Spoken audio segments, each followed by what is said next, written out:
140. Saya berpatili dengan NIM 110.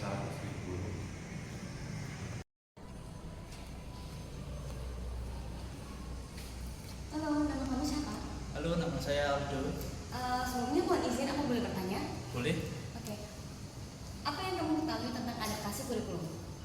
Ya, yang saya ketahui adaptasi kurikulum itu melakukan penyesuaian salah satu atau beberapa komponen kurikulum yang memungkinkan adanya penyesuaian dengan menaikkan atau menurunkan kompetensi inti dan kompetensi dasar.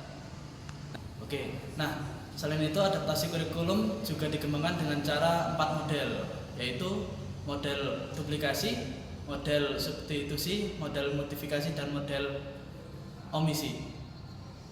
Wah, informasinya sangat informatif sekali ya. By the way, makasih ya Aldo. Ya, Sampai terima jumpa. kasih. Ya.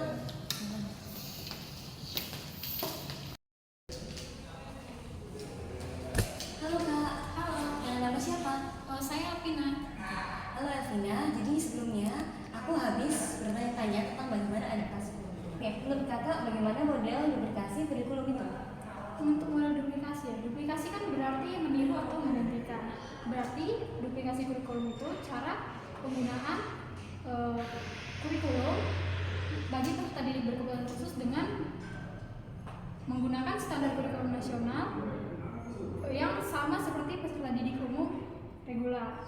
Nah, untuk duplikasi ini bisa diterapkan pada 4 komponen. Yang pertama tujuan, isi, proses, dan evaluasi.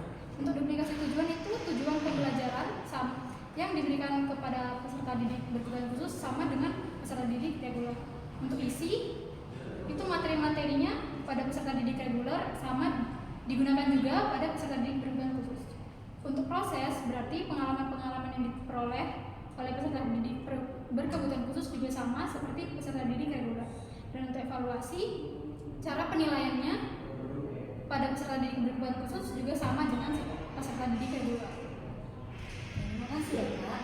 Mohon izin sebelumnya nanti kita akan menanyakan di YouTube. Terima kasih. Sampai jumpa. Halo Kak, permisi. Bisa beri sebentar? Oke. Jadi mohon maaf sebelumnya mengganggu. Perkenalkan, aku Amor. Nama Kakak siapa? Nama saya Fadli. Oke. Jadi mohon izin menjelaskan sebelumnya kami mencari teman-teman untuk menjelaskan bagaimana adaptasi kurikulum. Oke, pertanyaannya ke Kakak adalah bagaimana model modifikasi kurikulum itu? Model modifikasi kurikulum seperti yang kita ketahui itu adalah modifikasi, itu artinya kan merubah ya, atau memodifikasi suatu kurikulum. Merubah model kurikulum itu adalah menyesuaikan kurikulum standar nasional untuk anak berkebutuhan khusus. Jadi kita modifikasinya menyesuaikan dengan kebutuhan belajar anak disabilitas atau anak berkebutuhan khusus. Model modifikasi kurikulum ini ada 4 ya, yaitu tujuan, materi, proses, dan evaluasi. Nah, modifikasi tujuan ini adalah untuk menunjukkan tujuan-tujuan yang ada dalam kurikulum. Jadi kita memodifikasi tujuan dari kurikulum tersebut, yaitu ada juga ya modifikasi isi, yaitu berarti kita dalam materi pembelajaran itu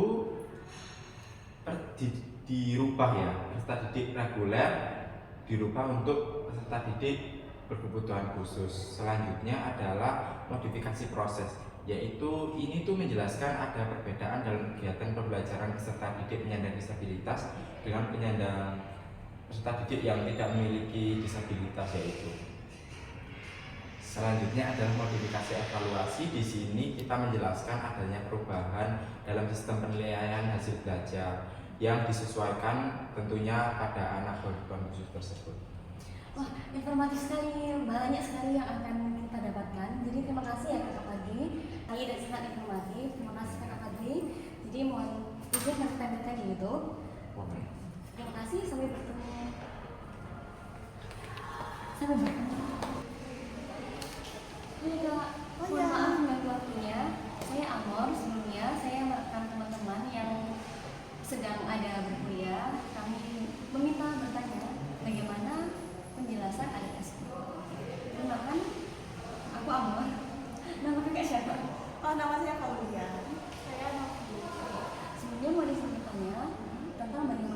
sih yang tahu tentang model kurikulum, substitusi, dan komisi? 3. Maksud dari model substitusi itu berarti pengganti. Dalam kurikulum umum atau model kurikulum, penggantinya itu sesuatu dalam kurikulum umum yang bisa diganti dengan yang lain. Misalkan kalau tunarungu itu diganti dengan mata pelajaran yang lain. Sedangkan untuk yang tadi. Oke Kak, untuk omisi sendiri bagaimana? Omisi yaitu menghilangkan. Lalu apa sih kaitannya omisi dengan kurikulum ini? Yaitu upaya untuk menghilangkan bagian atau keseluruhan dari kurikulum umum. Lalu mengapa hal tersebut dihilangkan? Karena tidak mungkin diberikan oleh peserta PDD atau peserta didik dengan penyandang disabilitas. Lalu apa sih perbedaan omisi dengan substitusi? Kalau substitusi diganti dengan materi yang sepadan, sedangkan omisi tidak diganti dengan materi. Informasi sekali informasinya. Oke, terima kasih. Untuk selanjutnya kami mohon izin untuk menutup ya Kak. Terima kasih, sampai jumpa. Oke, adaptasi kurikulum itu adalah proses penyesuaian rencana pembelajaran agar sesuai dengan kebutuhan khusus siswa yang memiliki kesulitan belajar. Nah, tujuan utamanya dari adaptasi ini adalah untuk memberikan kesempatan bagi semua siswa, termasuk mereka yang memiliki hambatan belajar. Oke, di sini ada 4 ternyata model utama adaptasi kurikulum. Yang pertama ada duplikasi, modifikasi, substitusi, dan omisi. Lalu mengapa sih adaptasi kurikulum ini penting? Karena yang pertama ada membuat pembelajaran lebih efektif. Dengan menyesuaikan kurikulum, siswa berkebutuhan khusus dapat lebih mudah memahami materi dan mencapai tujuan pembelajaran. Lalu yang kedua ada meningkatkan motivasi belajar. Nah, ketika siswa merasa kurikulum ini sesuai dengan kemampuannya, maka mereka akan lebih termotivasi untuk belajar. Lalu yang ketiga ada menjamin kesetaraan bagi siswa kebutuhan khusus. Nah, bagaimana? Karena setiap siswa berhak mendapatkan pendidikan yang berkualitas. Adaptasi kurikulum ini membantu memastikan bahwa setiap berkebutuhan khusus juga dapat mengakses pendidikan yang baik.